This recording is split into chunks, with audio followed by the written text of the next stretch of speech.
Ahoy, Horas! Apa kabar Anda pemirsa? Selama 24 menit ke depan kami menghadirkan berbagai kisah inspiratif dalam keberagaman budaya.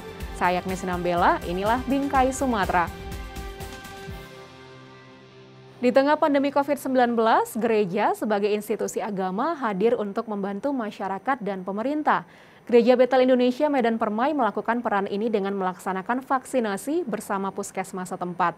Gereja ini juga melakukan pelayanan kasih dengan memberi bantuan makanan kepada pasien COVID-19 yang menjalani isolasi mandiri. Jadi mengasihi bukan cuma satu orang, tapi untuk semua orang. Jadi kita sebagai gereja, tugas gereja, bagaimana cara kita untuk memperhatikan dan mengasihi umat manusia.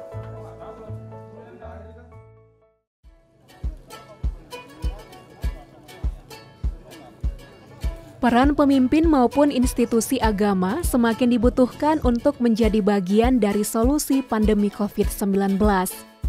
Hal ini yang coba dilakukan oleh Gereja Bethel Indonesia atau GBI yang berlokasi di Kompleks Medan Permai, Medan Tuntungan. Membantu pemerintah dalam menyukseskan program vaksinasi adalah salah satu pelayanan yang gereja ini lakukan.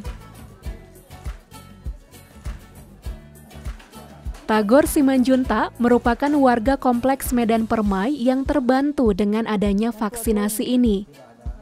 Pria kelahiran Tarutung 23 Februari 1963 ini mengaku ia dan warga sekitar sempat mengalami kesulitan untuk mendapatkan vaksin. Sementara menurut pengamatannya, animo masyarakat saat ini semakin tinggi terhadap vaksinasi. Perlu saya sampaikan bahwa pelayanan di GBI ini cukup baik untuk membantu pemerintah dalam hal untuk proses kesehatan masyarakat, ikut ambil bagian untuk melakukan vaksinasi di Kompleks Medan Permai. Harapan saya kepada pemerintah supaya setiap warga negara itu wajib menerima vaksin dimanapun mereka tanpa membatasi KTP atau alamatnya. GBI Medan Permai bekerja sama dengan Puskesmas Medan Tuntungan dalam melaksanakan vaksinasi ini. Sejauh ini mereka sudah melakukan vaksinasi sebanyak 3 kali. Total warga yang mengikuti vaksinasi di GBI Medan Permai berkisar 1.000 orang. Puskesmas Medan Tuntungan mengapresiasi hal ini. Kolaborasi ini membantu kerja mereka sebagai tenaga kesehatan. Kami sangat bersyukur dan berterima kasih sekali karena mereka kan dekat dengan masyarakat. Jadi ini memang masyarakat di wilayah kerja kami. Ini masuk Medan Permai. Medan Permai ini masuk Kemenangan Tani. Nah, jadi kami malah sangat terbantu karena banyak mungkin kayaknya lansia atau pralansia yang tadinya mungkin karena melihat suasana di puskesmas nggak berani, suasana sangat crowded nggak berani.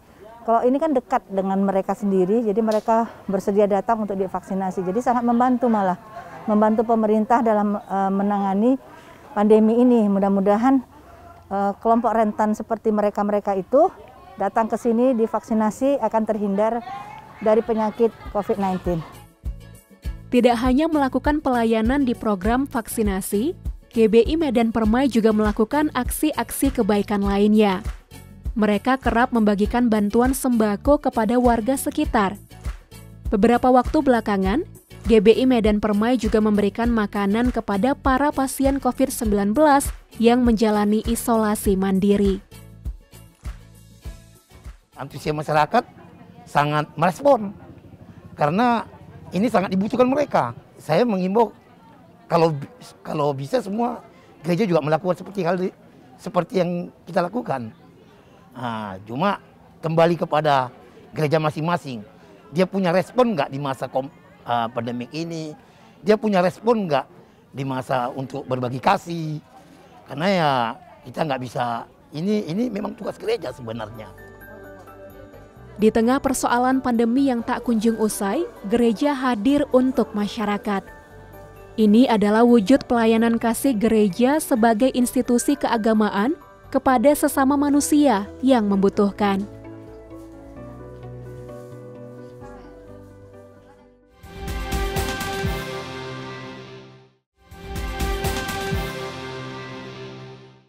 Dalam rangka memperingati Hari Aksara Internasional dan Hari Kunjungan Perpustakaan, pustakawan dan para pegiat literasi di Sumatera Utara berkolaborasi dengan Dinas Perpustakaan dan Arsip Provinsi Sumatera Utara mengadakan gebyar Hari Kunjungan Perpustakaan virtual.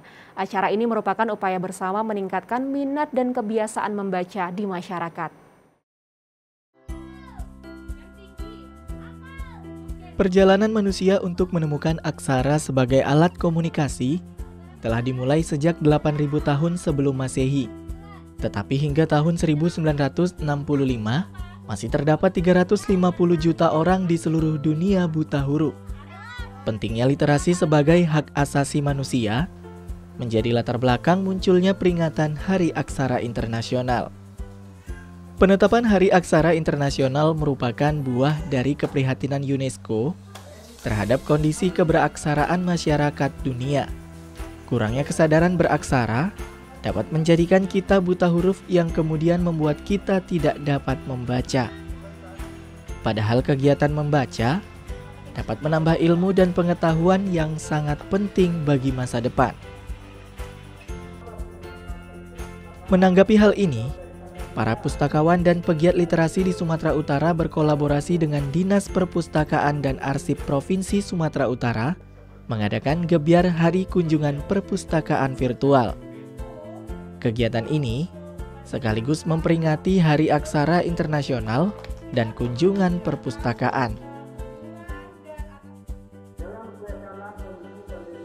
Yang melatar belakangi kegiatan kita ini adalah bagaimana kita mengajak para pegiat literasi, para pustakawan, dan para masyarakat untuk melakukan kegiatan-kegiatan yang bersifat mengajak untuk melakukan giat literasi. Baik literasi baca tulis, literasi sains, dan 6 literasi dasar lainnya. Acara yang digelar selama 3 hari ini dilaksanakan secara offline dan online. Di hari pertama pelaksanaan, acara dihadiri dan dibuka secara langsung oleh istri Gubernur Sumatera Utara Nawal Lubis. Di sini, Nawal Lubis mengajak dan menyerukan kepada masyarakat, terkhusus anak-anak untuk lebih giat dan terbiasa dengan kegiatan membaca. Ia pun turut membacakan dongeng ke sejumlah perwakilan anak-anak yang hadir. Kemudian Nawal juga menyapa para pegiat literasi yang ada di sejumlah kabupaten kota di Sumatera Utara secara virtual.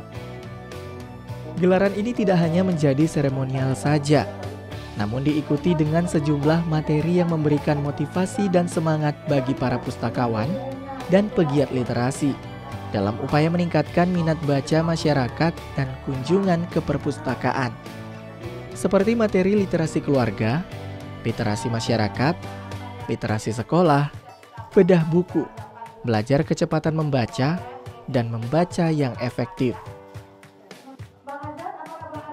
Hal yang ingin kita capai dalam hal ini adalah berusaha untuk membantu keresahan, menyalurkan keresahan para pegiat literasi yang ada di kabupaten-kabupaten kota. Dalam hal ini telah ada sapa pegiat yang dilakukan oleh Ibu Gubernur, bagaimana berusaha untuk ini adalah sebuah kolaborasi, jadi para pegiat itu didengar suaranya. Ismail Pong, salah satu pegiat literasi asal Deli Serdang yang juga Ketua Forum Taman Bacaan Masyarakat Sumatera Utara, mengapresiasi pelaksanaan kegiatan gebyar Hari Kunjungan Perpustakaan virtual ini. Menurutnya, kegiatan seperti ini dapat memicu semangat baru bagi masyarakat, khususnya para pegiat literasi dalam meningkatkan kebiasaan membaca di masyarakat. Apalagi di era digitalisasi ini, menjadi tantangan besar untuk kita mengikuti perkembangan yang ada.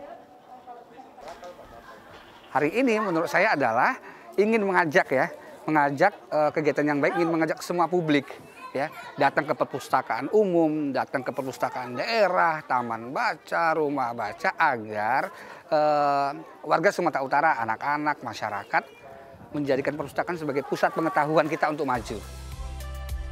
Sejatinya peringatan Hari Aksara Internasional dan Hari Kunjungan Perpustakaan bukan sekedar selebrasi biasa. Peringatan ini memiliki makna mendalam yang menyangkut martabat dan hak asasi manusia.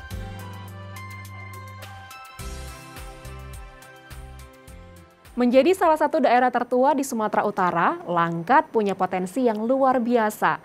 Tanah ini menjadi saksi banyaknya pergolakan sejarah yang mewarnai perjuangan kemerdekaan. Daerah ini dulunya dinaungi Kesultanan Langkat yang banyak melahirkan tokoh-tokoh cendekiawan.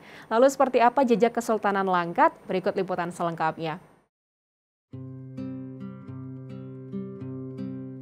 Kabupaten Langkat, Sumatera Utara, awalnya merupakan salah satu wilayah kekuasaan Kerajaan Aceh. Namun pada tahun 1869, Langkat menandatangani perjanjian dengan Belanda hingga akhirnya berdiri sendiri. Pada tahun 1877, Raja Langkat diakui sebagai Sultan. Inilah yang menjadi cikal bakal Kerajaan Kesultanan Langkat. Dari pembabakan masa tersebut, terhitung telah ada 3 orang sultan yang memimpin Kerajaan Langkat. Kerajaan Kesultanan Langkat adalah kerajaan Melayu yang turut mewarnai sejarah tanah air. Era Kesultanan pertama dipimpin oleh Sultan Haji Musa, dimulai sejak tahun 1877 Masehi. Kemakmuran wilayah ini semakin pesat berkat kontribusi kerajaan, dengan membuka perkebunan karet serta menerima royalti minyak bumi dalam jumlah besar. Kawasan ini pun dikabarkan menjadi daerah kerajaan terkaya di Hindia Belanda kala itu. Sebenarnya sejak saya katakan sejarah itu tidak sunyi, tapi diciptakan jadi sunyi. Padahal dulu Langkat ini termasuk kerajaan yang paling kaya yang ada di Sumatera Timur ini, karena Langkat ini merupakan penghasil utama adalah minyak dan perkebunan. Kemudian sejarahnya juga hanya 1-2 orang yang peduli untuk mengangkat sejarah ini. Kerajaan Langkat terkenal dengan kerajaan yang sangat fanatis Islamnya. Di sini ada Madrasah Jamaiyah Mahmudiyah yang didirikan oleh Sultan Abdul Aziz tahun 1912. Dan kemudian para santri lah, para pelajar di situ, di Jamaiyah itu dulu kalau sudah ada yang pintar, itu dikirim Sultan langsung ke Mesir. Dididik menjadi ulama dan sebagainya, sehingga Langkat dikenal dulu gudangnya ulama. Melintasi salah satu bagian istana kerajaan Kesultanan Langkat, terdapat sebuah gapura atau pintu gerbang kerajaan. Di tanah seluas 5 hektar inilah istana kerajaan Langkat sempat berdiri. Namun sayangnya, saat ini tidak ada satupun bagian inti istana yang masih tersisa. Sebagai kerajaan Melayu yang menjunjung nilai keislaman, Masjid Azizi adalah bukti tinggalannya. Masjid ini resmi dirampungkan tahun 1902 pada masa pemerintahan Sultan ketiga, Abdul Aziz Abdul Jalil Rahmatsyah. Saat itu masjid ini difungsikan sebagai pusat pendidikan agama dan tempat memupuk jiwa nasionalisme rakyat melawan penjajah. Masjid yang berdiri di lahan seluas 18.000 meter persegi ini, rancangannya ditangani oleh arsitek berkebangsaan Jerman. Arsitektur bangunan dan coraknya menggambarkan perpaduan gaya Timur Tengah dan India. Memiliki 22 buah kubah dengan 4 tipe yang berbeda. Bangunannya kokoh ditopang tiang-tiang besi dan mampu menampung sekitar 2.000-an orang jemaah. Selain besar dan megah, Masjid Azizi juga sangat indah. Beragam warna dan ukiran menghiasi dinding dan langit-langit kubah. Masjid Azizi ini menanamkan konsep pembangunan dengan memadukan 5 unsur kekuatan sebagai filosofinya. Kekuatan umara, kekuatan ulama, kekuatan cerdik pandai atau zuama, kekuatan orang kaya harta atau agniya, dan kekuatan doa atau fukara. Di sisi barat luar masjid ada pusara ketiga sultan yang sudah memberikan dedikasi terbaiknya bagi tanah ini. Dan selebihnya adalah makam dari keluarga dan orang-orang terdekat mereka. Cukup banyak yang dapat dipelajari tentang Kerajaan Kesultanan Langkat. Kini tugas kitalah menjaga bukti kejayaan Kerajaan Kesultanan Langkat agar sejarahnya tak jadi kisah semata.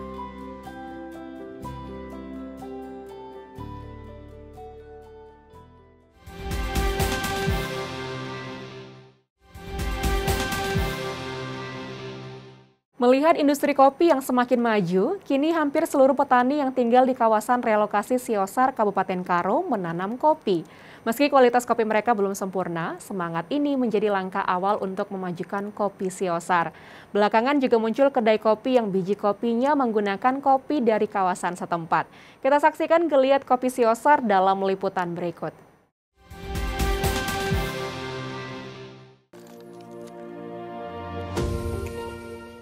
Kopi di Siosar ini sangat mempunyai kelebihan sendiri.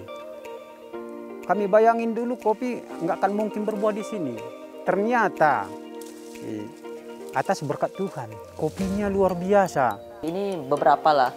Nah kalau bisa kan kita memang bersama-sama memajukan kopi Siosar gitu. Bahkan sebenarnya mereka, pengusaha mereka sendiri pasti punya ladang kopinya kan gitu.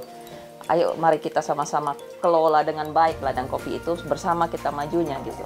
Nggak bisa kita sendiri-sendiri maju, tapi harus bersama-sama gitu.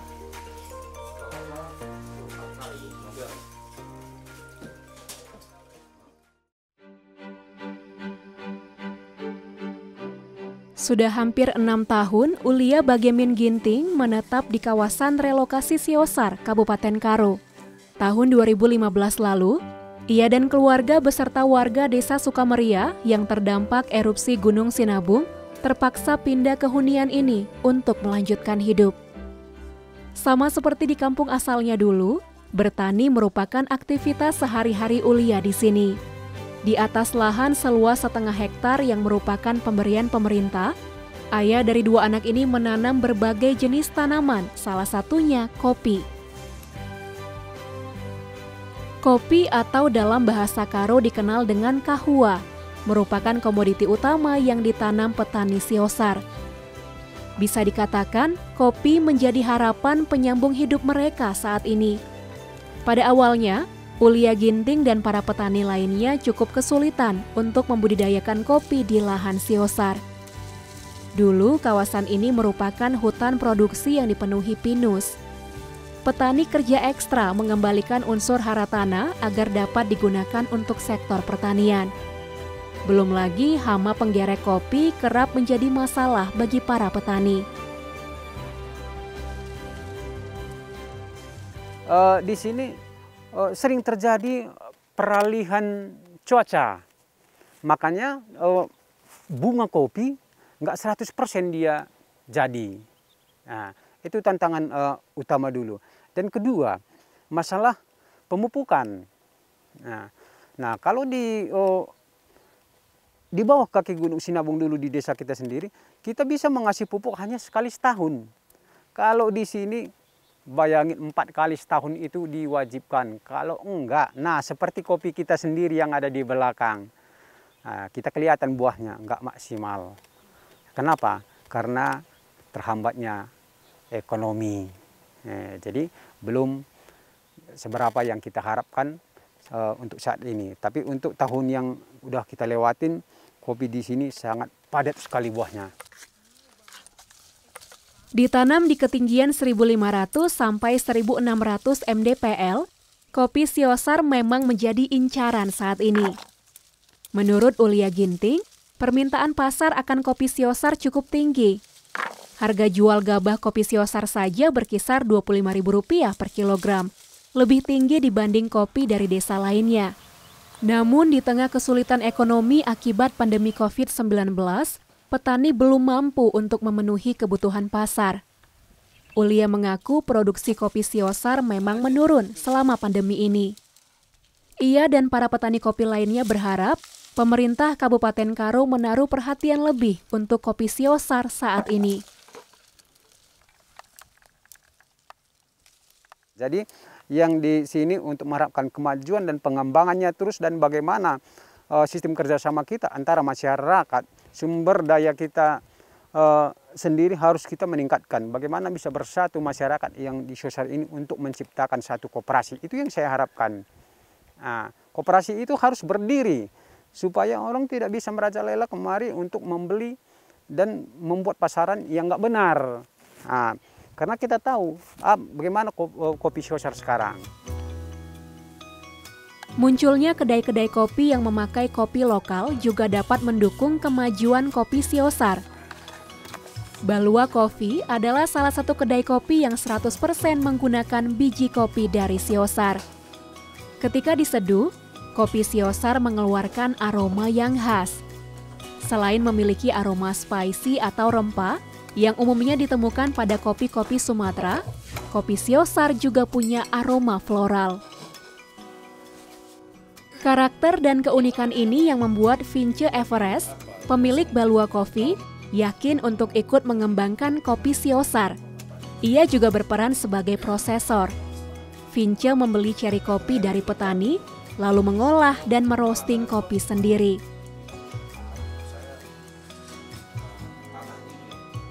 Kualitasnya, kita kalau cerita kualitasnya, kualitas kopi di sini ya, mereka memang pada dasarnya sebelum mengungsi ke sini pun mereka sendiri sudah bercocok tanam di kopi gitu. Hanya saja ini kan mungkin di sini bibitnya baru.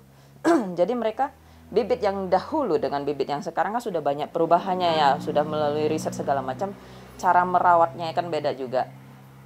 Jadi di sini selain dia tanamannya itu masih muda, cara merawatnya juga mereka perlu pelajari lagi gitu, khususnya di pemangkasannya.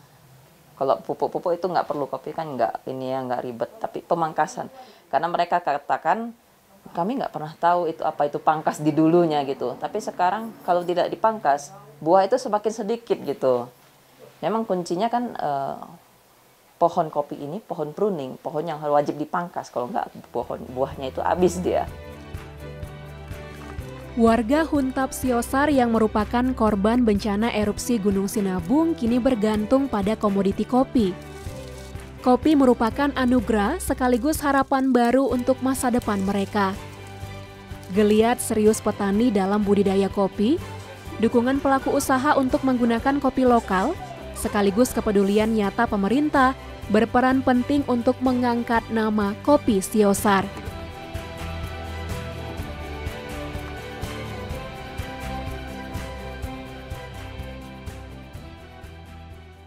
Sekian program Bingkai Sumatera, jaga diri Anda dengan menerapkan protokol kesehatan 5M dimanapun Anda berada. Memakai masker, mencuci tangan pakai sabun dan air mengalir, menjaga jarak, menjauhi kerumunan, serta membatasi mobilitas. Tetap semangat menyebarkan kebaikan, saya Agnes Sinambela pamit, sampai jumpa.